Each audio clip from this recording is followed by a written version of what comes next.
Pertama ialah kalimah eskatologi ini bukan bahasa Melayu, cuma dimelayukan. Dia juga bukan asalnya bahasa Inggris, tetapi eskatologi ini dasar dia, sumber dia ialah daripada bahasa Yunani ataupun bahasa Greek kuno. Maksud eskatos ialah membicarakan tentang hal-hal yang terakhir. Eskatos membicarakan tentang hal-hal yang terakhir. Manakala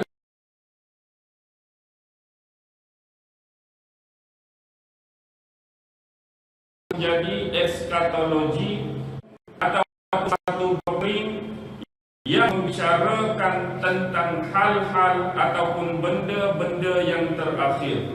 Tetapi bila kita gabungkan dengan kalimah Islam, eskatologi Islam, dia ialah suatu ilmu ataupun doktrin yang membicarakan tentang ilmu-ilmu yang berkaitan dengan akhir zaman.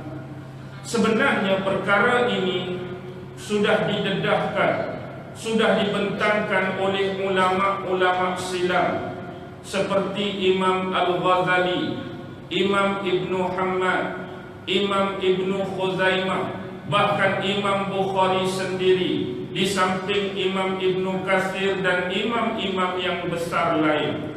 Mungkin di sana ada beberapa bentuk perbezaan yang melatari corak pengkajian, melatari corak hujah-hujah dan dalil yang dikemukakan, diperbandingkan dengan keadaan ulama-ulama sekarang yang kita katakan lebih berbentuk kontemporari.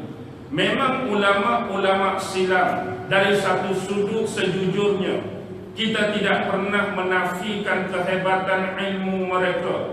Kita tidak pernah menafikan integriti, disiplin-disiplin ilmu yang dikuasai oleh sebahagian besar ulama-ulama tersebut. Tetapi bila membicarakan tentang eskatologi, kita harus melihat beberapa perkara dari sudut pandang yang berbeza.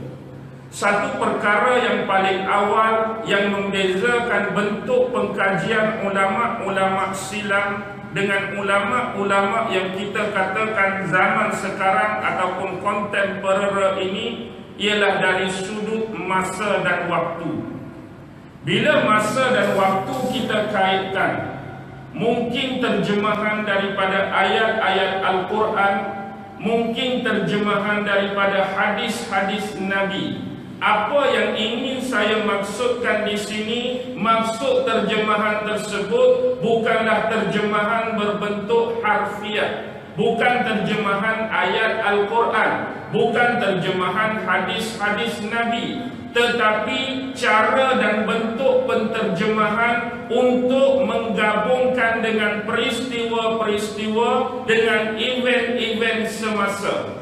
Dan hari ini tentu berbeza bagaimana corak-corak pandangan yang akan keluar daripada ijtihad para ulama dahulu dan para ulama sekarang.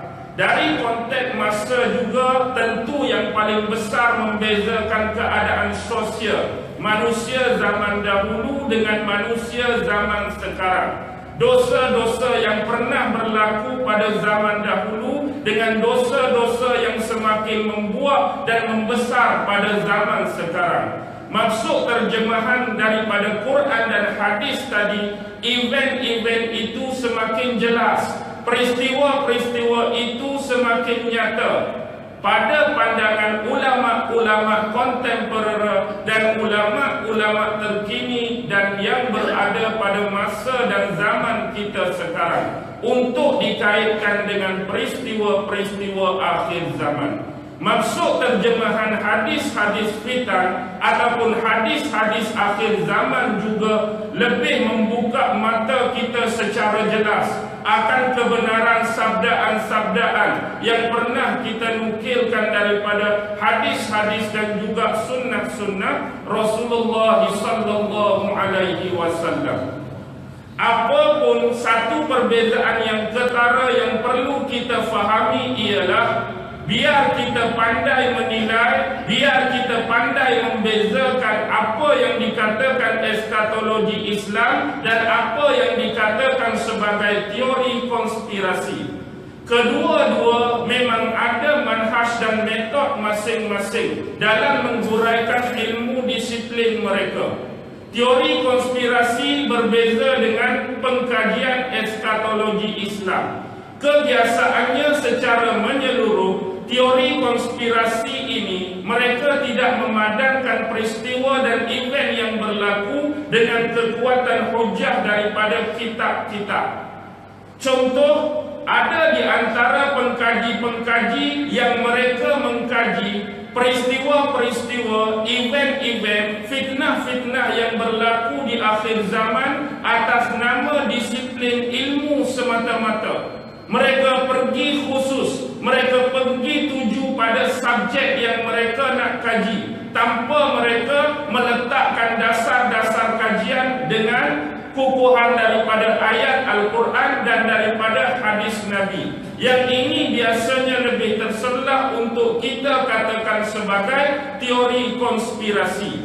Sebenarnya kita juga harus memahami satu benda. Teori konspirasi ni orang Islam letak nama ke orang kafir letak nama? Secara konklusinya, orang kafir yang meletakkan nama teori konspirasi bagi kajian-kajian yang berkaitan dengan ilmu fitnah akhir zaman.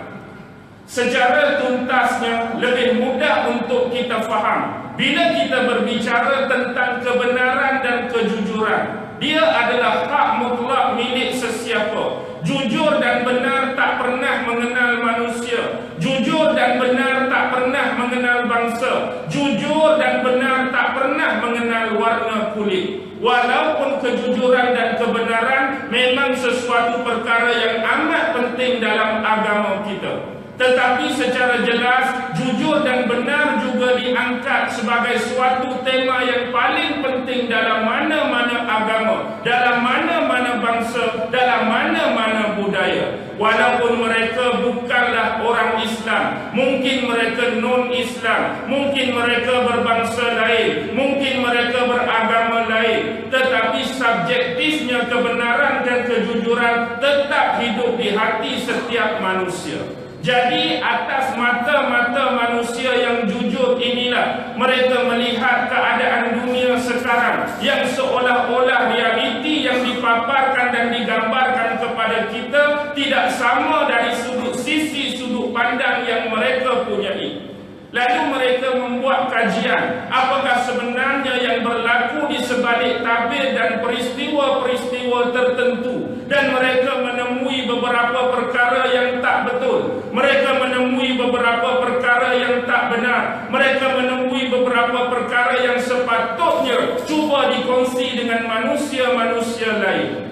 Lalu atas dasar kajian ini, maka timbullah beberapa teori yang dikatakan sebagai teori konspirasi. Mungkin pada dasarnya mereka berteori, tetapi hakikatnya pada hari ini kebanyakan dan sebilangan besar teori-teori tadi sudah dinyatakan, kadang-kadang sudah terbukti bahawa dia bukan lagi teori, tapi adalah hakikat dan realiti yang berlaku dalam dunia kita sekarang.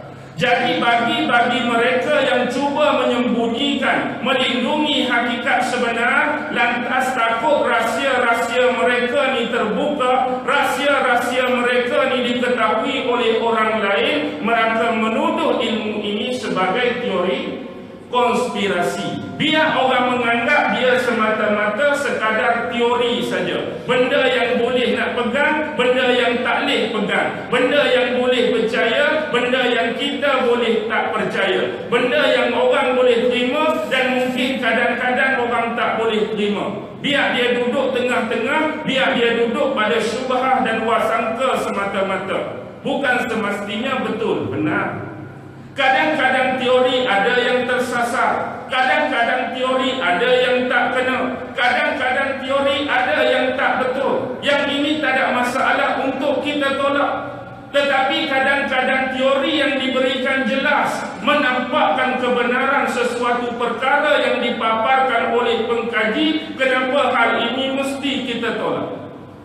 Dan inilah yang membezakan dengan kajian eskatologi Islam. Sebab kalian eskatologi Islam ini lebih mirip kepada kajian yang sama, tetapi kekuatan kita ada padanan dengan hujah-hujah daripada Al-Quran, ada padanan dengan hujah-hujah daripada hadis Nabi Muhammad sallallahu alaihi wasallam.